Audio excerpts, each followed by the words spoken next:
Hey everyone, I'm the Idea Maker, and today I'm going to be doing this next episode, this next podcast episode of Everybody Loves Raymond, episode 6, season 1. So this is based off of Frank the Writer. So I know that I haven't done this in a while, and I am so sorry about that, but luckily I did have this extra one that I kept just in case if I needed to get any video out, and hopefully you enjoyed the reaction for this episode of Everybody Loves Raymond. But today, this is going to be where we talk about any of the themes and what I kind of feel personally about it, and what I feel like we could be able to bring from this, from the past, in the 1990s to 2025, especially at a time right now, because we need a lot more comedy in our lives today, and I think that this will definitely be something very fun and exciting to get to explore. So the first thing that I want to do is talk about the plot of this episode and exactly what's going on here.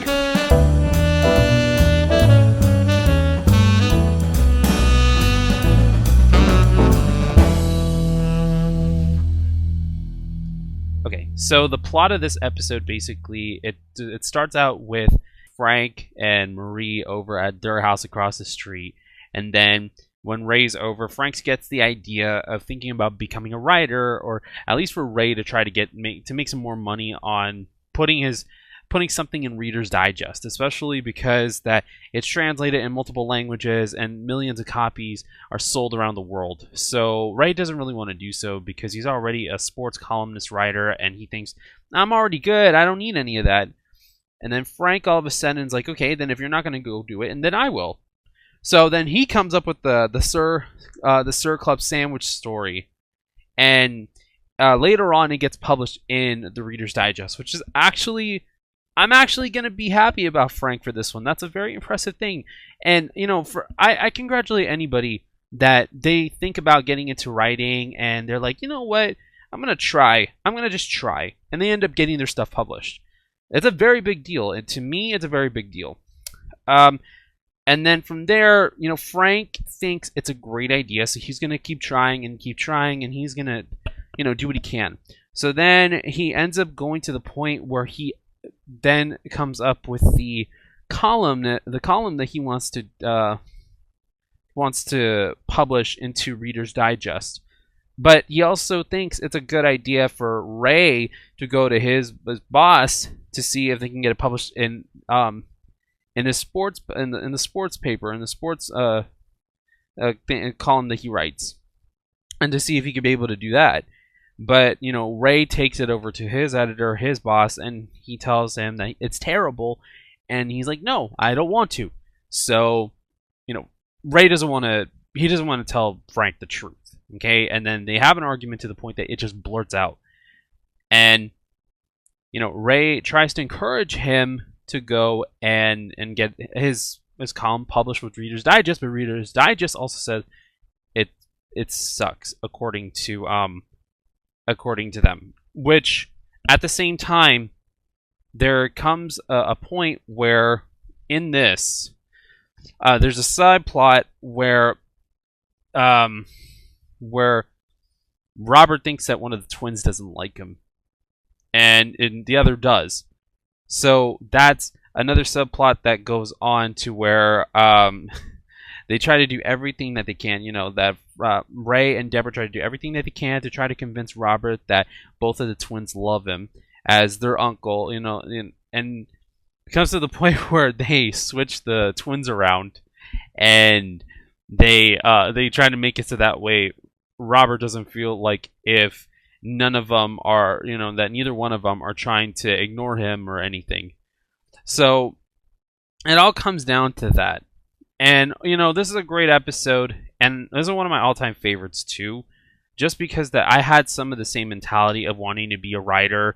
And, I mean, at this point, because it's been so long since I've been doing the podcast / reaction, I honestly started writing myself. And I'm glad that I did. I'm glad that I started writing, and I'm very happy that I'm getting to do so. I'm writing scripts for my own sketches and movies that I'm going to be making on here. And even coming to writing when it comes to books, and I really want to make my own novel series, and I never felt like I had the actual idea to do it, which is why I want to talk to you guys about Frank's pushing to writing, which that's going to be the next chapter.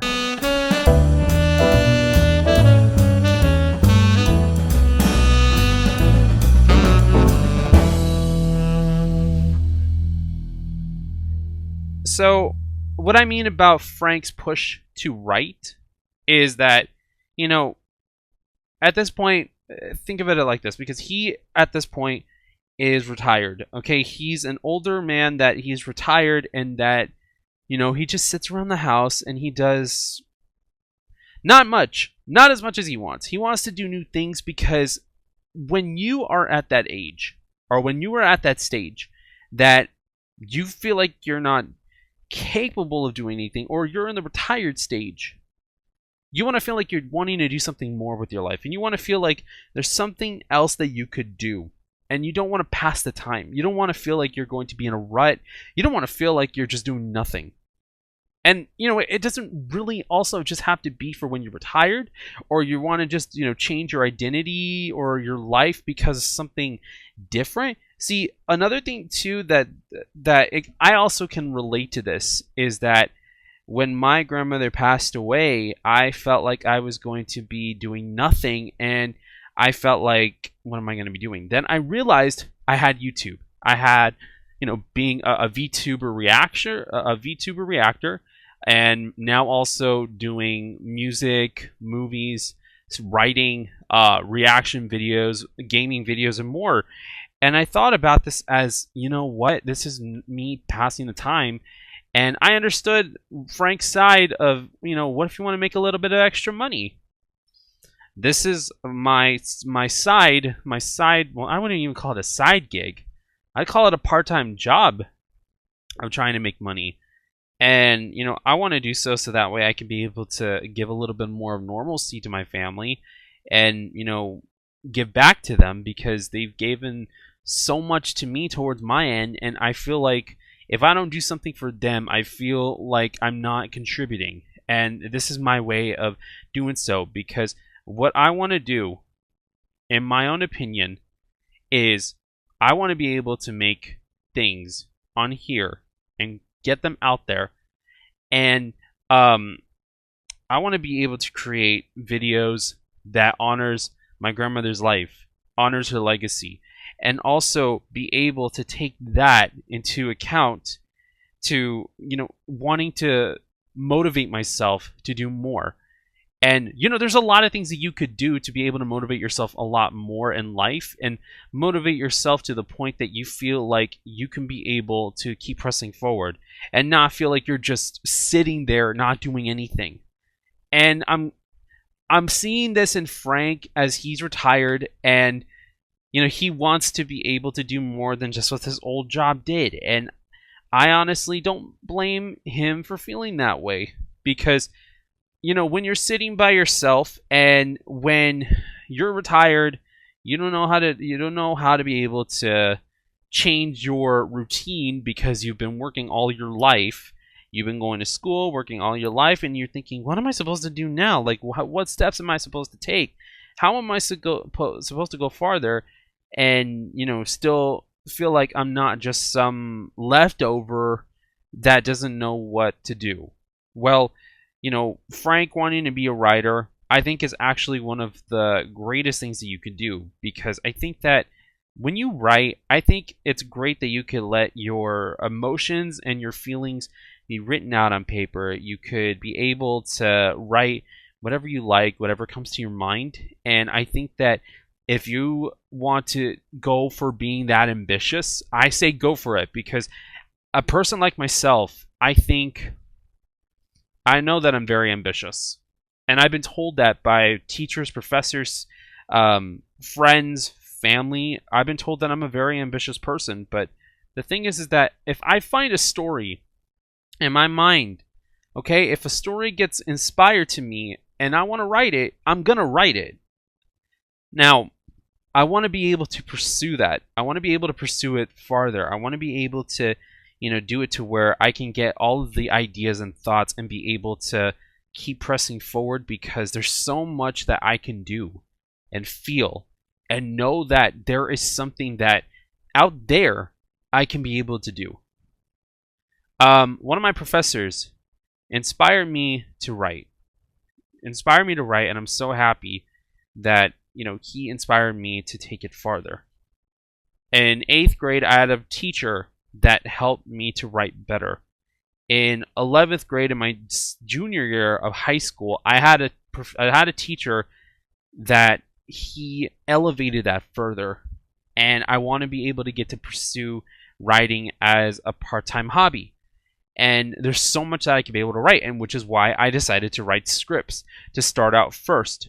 And I want to write novels. I want to write books, which is where one of my favorite college professors came in and showed me that I can be able to do it. He has books that he uses for his courses in engineering, and I have a few of them. I have one of them, actually, and I ended up asking him if he could sign that book, because I love that professor so much, that to the point that that he inspired me to pursue on multiple things, engineering, to pursue things farther, to approach things from a different angle, and to just look outside the box. And I'm so glad that I'm able to do so because of that. So I want to give shout outs to those teachers and professors out there who have changed my life on getting to move farther into writing and getting to build these different things, these different worlds, these different environments. And I could see where Frank was coming from, and with that sparkle in his eye and wanting to pursue it farther. And honestly, I think it's a great thing to do. That there's a lot of things that you could do when it comes to retirement or trying to change your life and your perspective on something, and you just want to do something different. One of the things that I would say besides writing that would be awesome is art. You could paint, you could do sculpting, you could do gardening. I mean, even gardening is a relaxing tool. Like even stuff like playing, like if you want to keep your mind sharp, you could play like Sudoku or crosswords, which I actually, even though that it's kind of feels like it's something that's very unheard of today because we have our phones and everything. Honestly, I would not mind having an old-fashioned book that has the crossword puzzles or Sudoku puzzles. I wouldn't mind, because I actually love crossword puzzles. I love Sudoku. I actually love these games because it keeps my mind sharp and it makes me think about these ways of having to solve the puzzles. I actually love doing puzzles. And that's why I also did the puzzle for my 400 subscriber special, because I love puzzles. I have so many of them to the point that I don't even know what to do, which is why I want to use it for content on here. I want to be able to use that as content and get it out there, because I feel like it would be something that I think that it would just be great to have something on here that's different. You always get reaction videos and shorts and stuff like that, which I know I haven't done in a long time. And I feel bad that I haven't gotten a lot of shorts out, but I do want to do that. I want to get shorts out more and do more shows and movies that I've done before. Even the old shorts that I never really got to get up there. I really want to get to redo the shorts that I have, that it just doesn't look great. And there's so many different things that I could do. There's so many different things I could do. And I think that with this, it definitely leads to how to pass the time. Like, what do you do with this time? How do you pass the time is going to be the next section.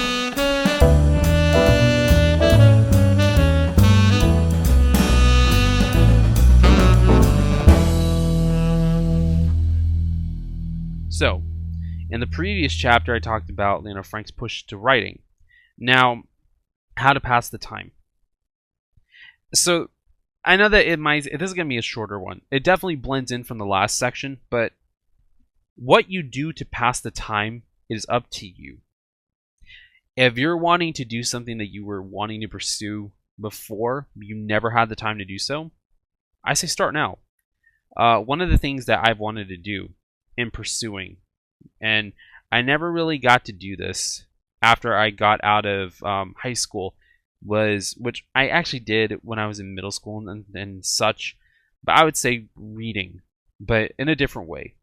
One of the things that I was doing when I was in college, and I would do this at night, was read to my grandmother.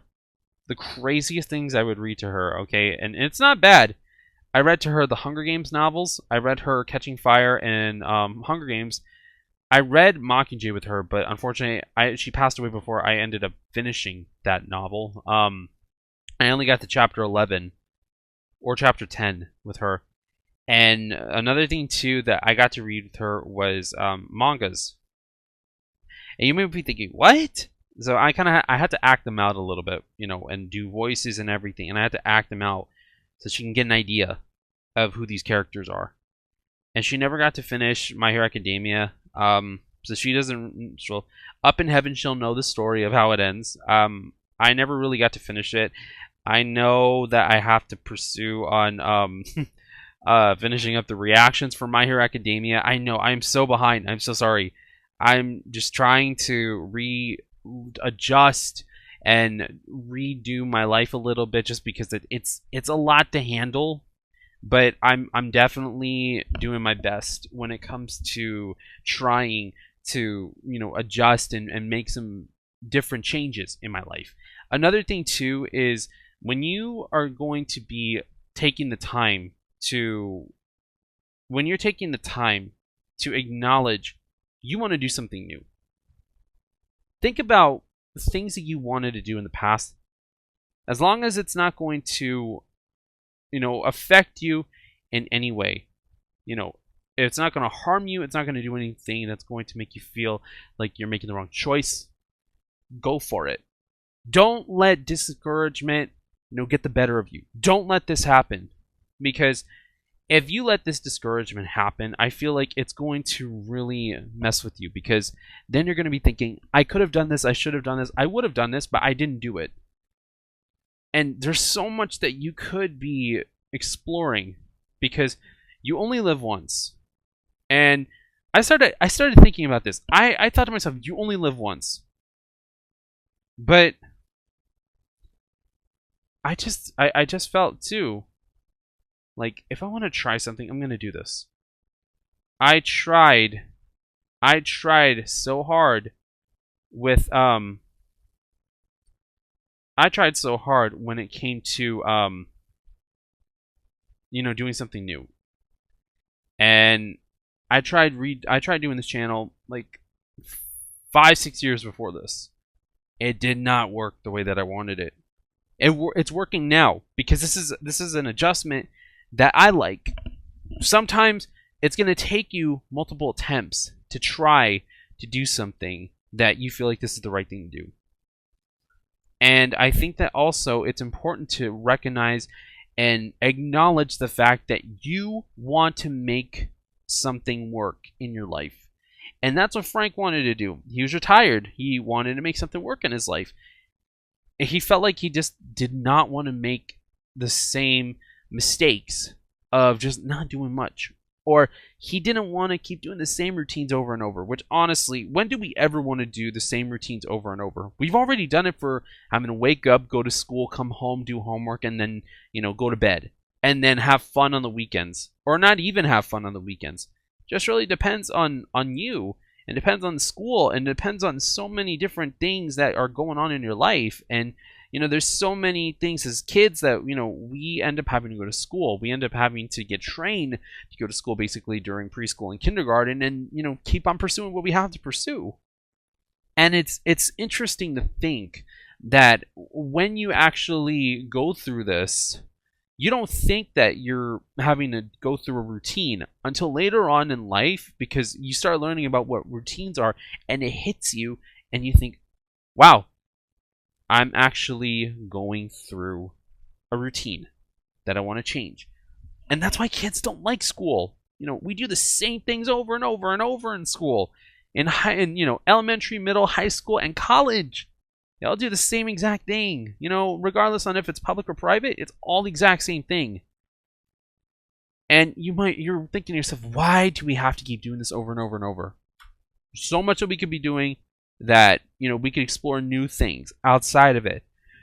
And sure, it might not feel great, but it does help. But it's understandable that we don't want to keep doing this over and over and over. I don't want to do this this whole thing of the way how I do work over and over and over. Like, I'm starting to get a change in the schedule with how I work. And it's become more interesting because now my days off has changed, my hours have changed a little, and I get a new routine.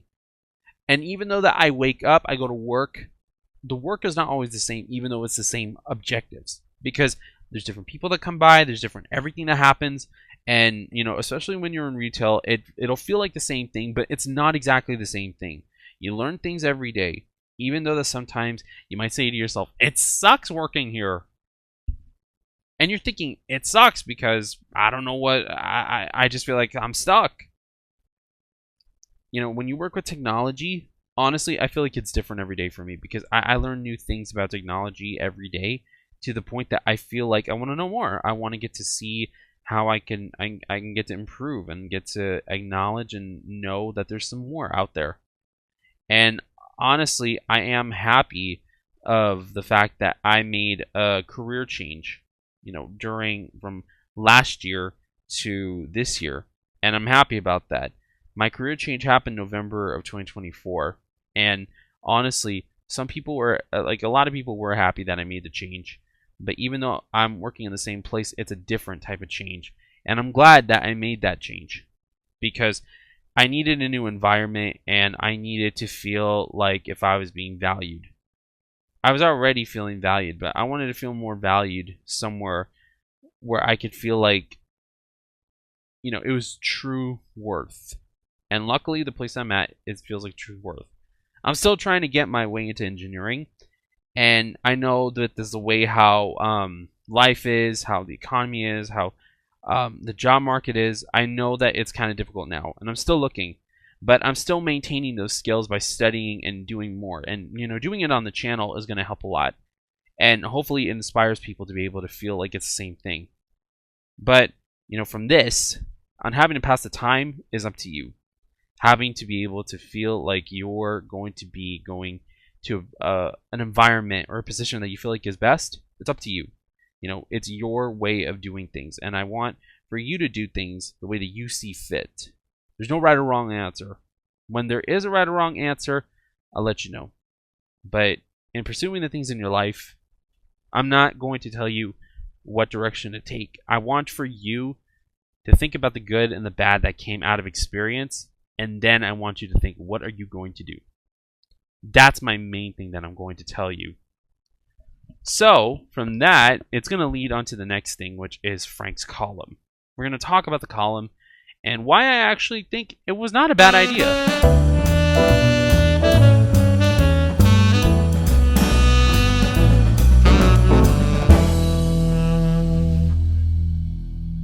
Okay. Frank's column that he had, actually, I didn't mind.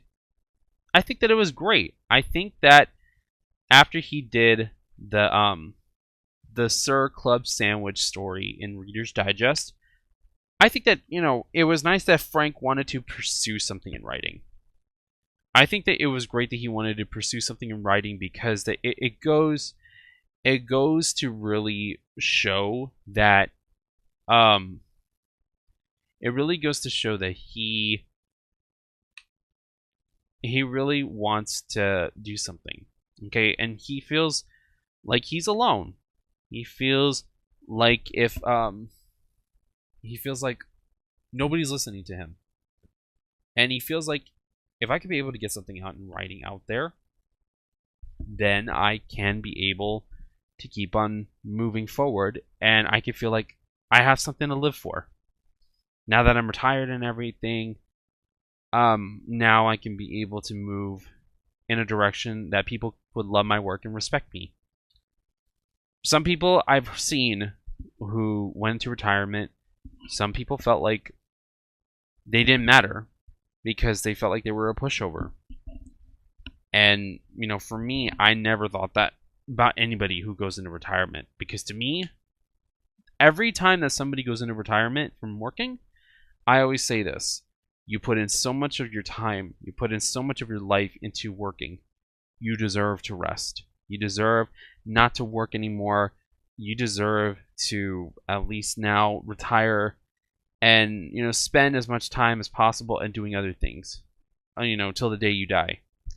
And you have done so much to prep for this moment. You have saved so much for this moment, and you have, earned your spot in retirement faithfully and equally.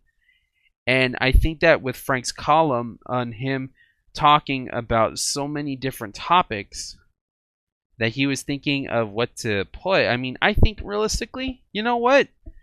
It's nice to hear somebody else's thoughts. And that's something that we need to, hold up. We need to wait a minute, and we need to actually listen to people. There's ways of having to listen to people's opinions, people's judgments. There's ways of having to, talk to each other without feeling like we have to be very defensive, very argumentative about so many of these different things. And, I don't think that you should be saying that somebody's writing is terrible just because that it sounds corny. I think the only time where if you feel like you're offended, you'd have to tell somebody that you feel offended is if somebody makes rude comments, if they're disrespectful, if they bring up anything that is going to be desensitizing a situation where it needs to be taken seriously, but it ends up not being the case, then that's when I say you should speak up.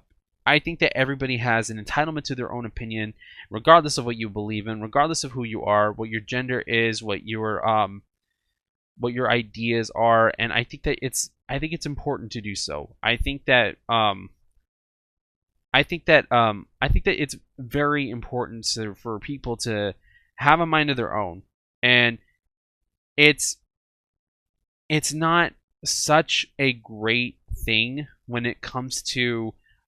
I don't think it's a great thing when it comes to that people cannot, when they don't feel like if they're actually, having a mind of their own. And when everybody has the same exact opinion about something and they don't give an actual reason as to why their opinions are like that, then I don't think then it's a real valid opinion. I think, in my opinion, I think that the most important thing to feel is that with a column like Frank's, I would want to hear from somebody else's perspective. That's why I have guests on here. That's why, I'm with Real Hooper Knowledge. That's why I'm with Kai, because, we get to talk about things that we agreed with or disagreed with. And I like to hear from different people's perspectives because, if you don't let people talk, if you don't let people give a mind of their own, then I don't think that, we're living in a world or in a country or society where ideas can be able to map out a bridge between two different perspectives. And then we can at least meet in the middle to the point that we feel like there's some common ground that we could be able to bring and be able to move forward with. And this is something that is a constant problem today because we don't get to see things in a light without having to involve several factors. And it doesn't matter regardless of it is, religion, gender, politics, all these things that so many people are so hyped up on. It's to the point that we think, can't we just take a deep breath and try to look at things from another person's perspective and see why? And, I think that with Frank, Frank can be, he can be vulgar, he could be outgoing in the wrong ways, but he could actually have some good points. And I think that with this, he has some good points. And, some of these things I did laugh at because I never thought about it. And I just thought, this is funny. But the thing is that I think that when you call someone's work stupid or this is ridiculous or something that you don't think is necessary, then I think that that's just rude. And I think that you're not really giving them a chance. I think that it'll be nice to hear from somebody who's not, someone famous. I think it's nice to hear, content creators who are very small in subscribers, like myself. I know you're thinking 430 is not that small. To me, it's small. Okay, compared to everybody else, who they're in the thousands, 100,000s, tens of thousands, millions, even farther. I don't think that it's right for somebody to call somebody's work, stupid or ridiculous or corny. I think it's great. I think it's absolutely great. Because we, as people, we need to take that step forward. We need to take that step forward in order for us, as people, to get to move on and move forward, and getting to have an idea of how we can be able to bring ourselves together. This is a way to bring people together, is this article. And the column, even though as crazy as it could seem, could actually bring people together and get people to start conversations. There's not much social interaction with social media and people texting each other. And yes, I'm guilty of being in that column too.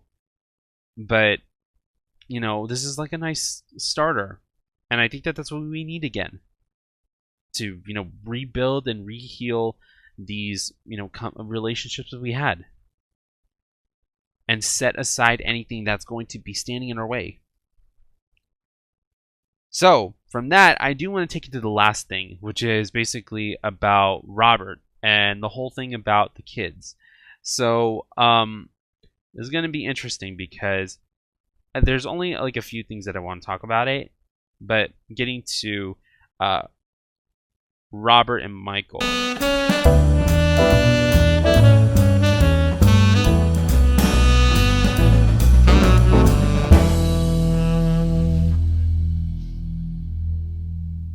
Okay, so with this one, it's interesting that he thinks that Michael doesn't like him. Like I honestly feel like I don't think that it's that kids don't like their family. Although kids are pretty smart, so I cannot speak for everybody. I think for this, it's important to recognize that I don't think it's that kids are very picky. Actually, no, scratch that. Sometimes they can be. I was a kid that was very picky on who I was with. If anything, I was very, very close to my grandma, so I preferred her more than anyone. I did not want for anyone to leave me alone with anybody else. I rather would have been with my grandma because she was always there, especially with the family situation that I had. So that was one thing that I could say that I think that it definitely made a difference, especially in my life. So I get where Robert's coming from to a degree, but I also think that Michael and Jeffrey, they're very young infants at this point. They're toddlers at this point, and toddlers, infants around that area, that age range.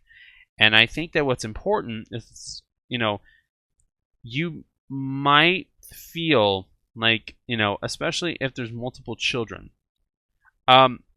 you might feel that everything that's going on between them is like, oh, I don't know. I mean, I don't think he likes me or anything. You know what? I think that I don't think it's that kids don't like adults. Sometimes they don't. But I think in this situation, I think that twins are going to have different personalities at times, because there's identical twins like Michael and Jeffrey, where I think that they were starting to develop their own different personalities at a very young age. They were one is happy, the other one's sad, or a lot of times, or one's very active, one's like, yeah, I don't care, casual. But speaking from I'm speaking from a perspective that I'm observing, and yeah, I mean, I don't like, I'm gonna have kids one day, I know that for sure, and I know my perspective's gonna change on this, because when you have kids, that's when you can actually speak on this behalf. But I really don't think that there's like, I really don't think that kids at that age, I don't think that they would prefer, I don't think that they would dislike somebody like Robert, because I don't know. I really don't know. But then again, I could be wrong.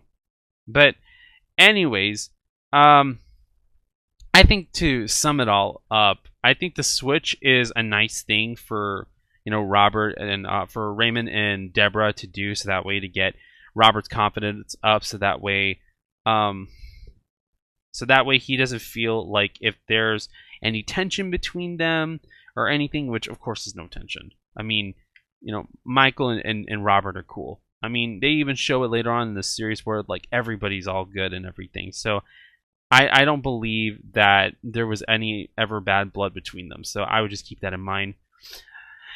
So with that,